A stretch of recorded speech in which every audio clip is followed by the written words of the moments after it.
Hello, my internet friends and family. Today we're going to plug some mushroom logs. So we got logs. They need to be between 2 weeks and 8 weeks old.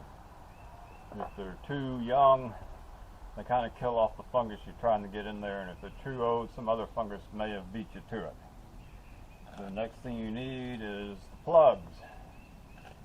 So you can see maybe it's got fungus growing out of the edges of the plugs. So fungus or mycelium? Or mycelium. Mycelium is the body of the fungus.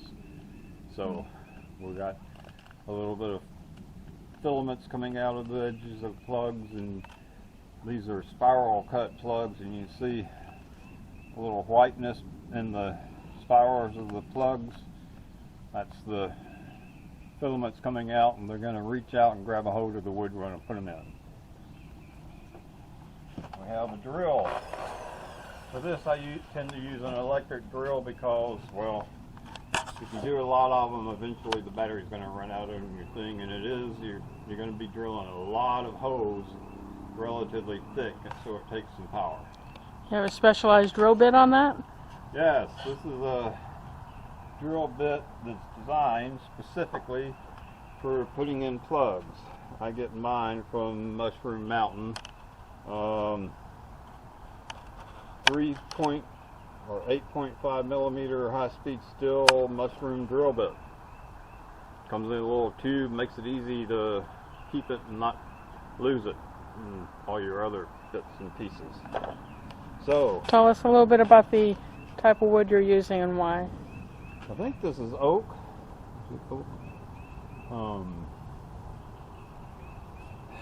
You can use big logs.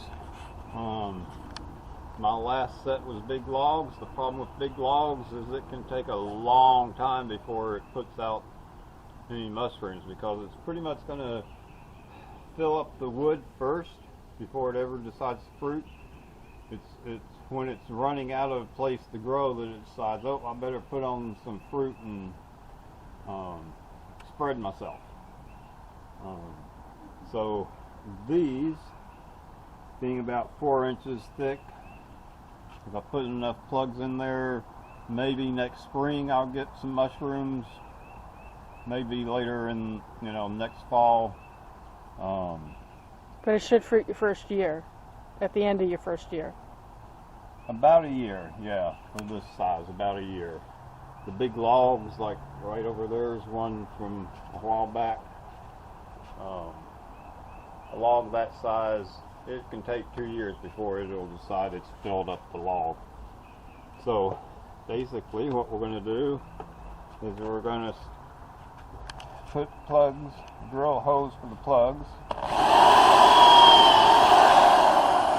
about once every 6 inches down the line. That's maybe 5, I'm not sure.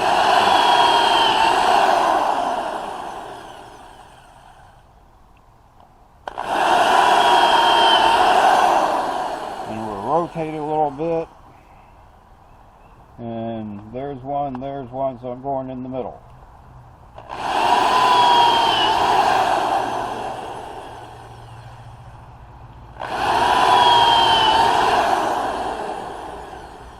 Okay, and this one's split. Not real desirable to have wood that's split because other fungus is going to try to get into that split, but we're going to try to overload it, get our fungus in there first.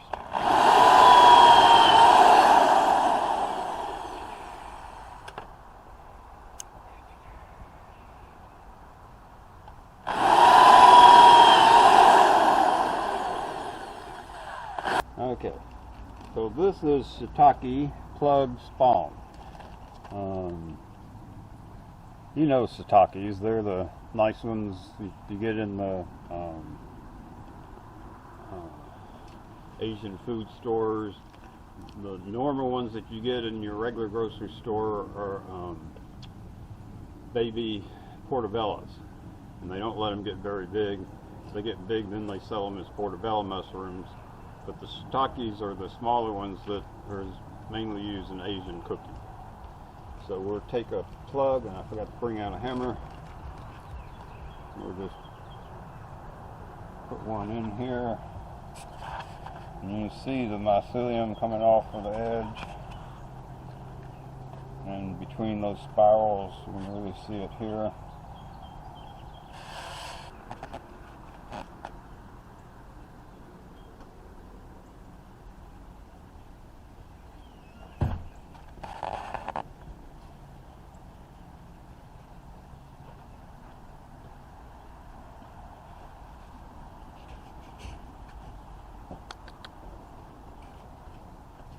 So I got my trusty rubber mallet, and if one gets really stubborn, I can use my condenser.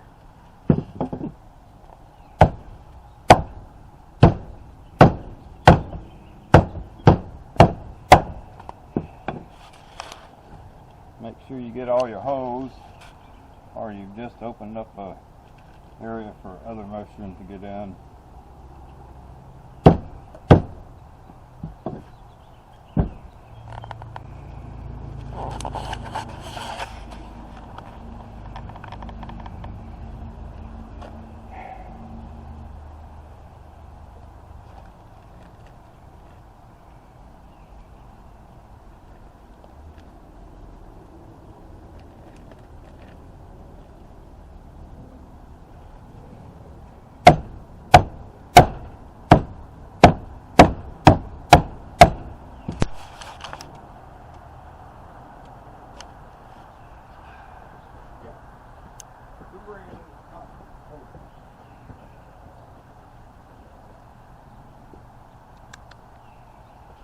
Okay, folks, we got the plugs, we got the hose drilled, we got the plugs in the hose. The next thing to do is kind of seal it up.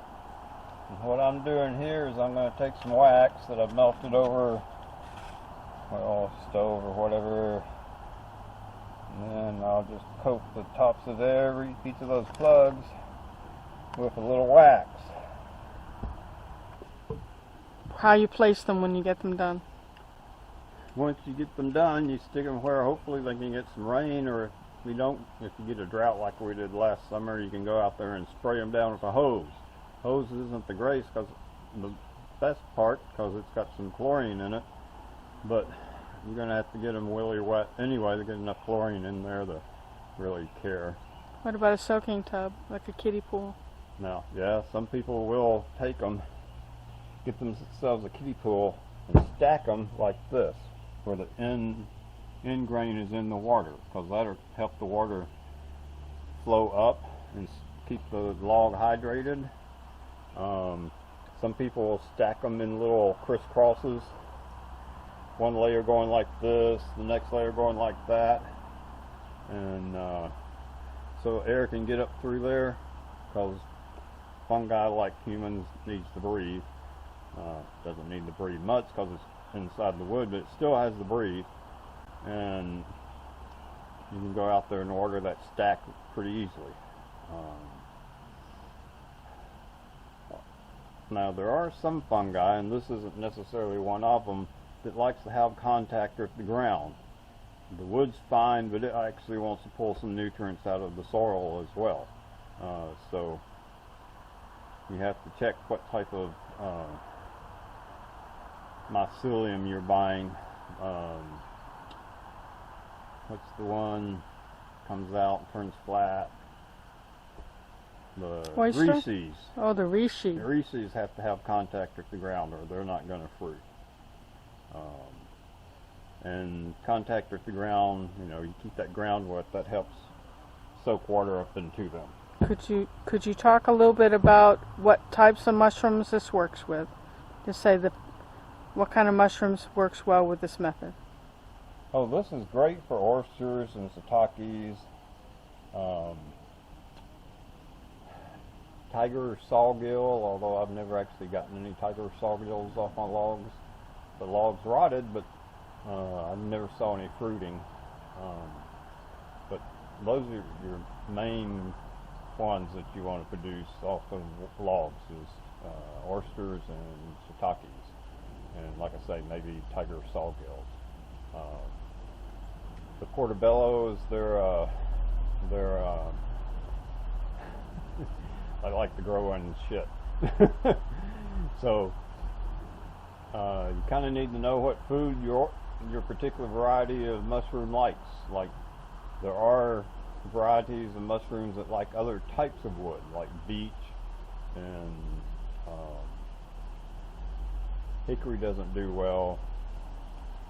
They kind of like a open grain, because they do have to breathe, and hickory is a very tight grain, so they can't really breathe in hickory. And they don't do well in maple. Elm's a good one if you can even find elm anymore. Beech, elm, oak, and there are a few for the fruit woods. You know, I'm not real sure whether I'd like them or not, because some of those fruit woods, you know, have a little bit of cyanide in them. The portobellas. The portobellas actually produce a chemical that is used in,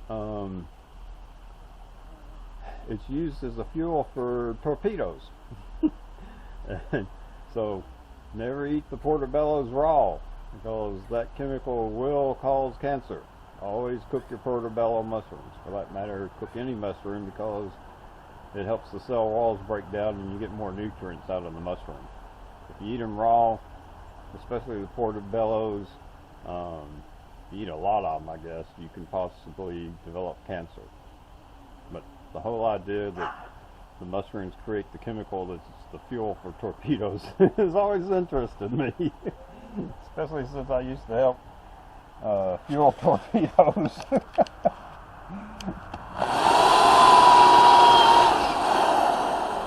If you ever go where they're fueling torpedoes, they're in encounter suits. What? Encounter suits. They're head to toe, have an oxygen supply so that they can't come in contact with the fuel. Hey folks, I got a bunch more to do and it's getting late, so I'm gonna just go to town on these. I'll talk to you later.